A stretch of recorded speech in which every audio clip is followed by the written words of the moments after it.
Yesterday, after the shout out for extra wood, there's been 2 or 3 people down here building the bonfire, laying it all out, and we've just been doing that again today. We've had lots of support, we've had lots of offers of support from the community, and we've had some help from some quite big companies as well, including Argos, who've donated wooden pallets to us. So it's been really, really good. It just shows you what a community can do when it puts its mind to it, really. So it's been good. We're going to have a great fire tomorrow and some great fireworks, so we're looking forward to it.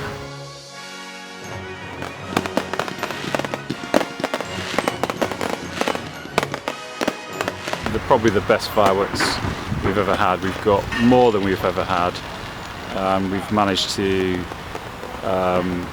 get some really nice new ones that we've never had the chance to get before. So with those in the display, the finale is something to look out for.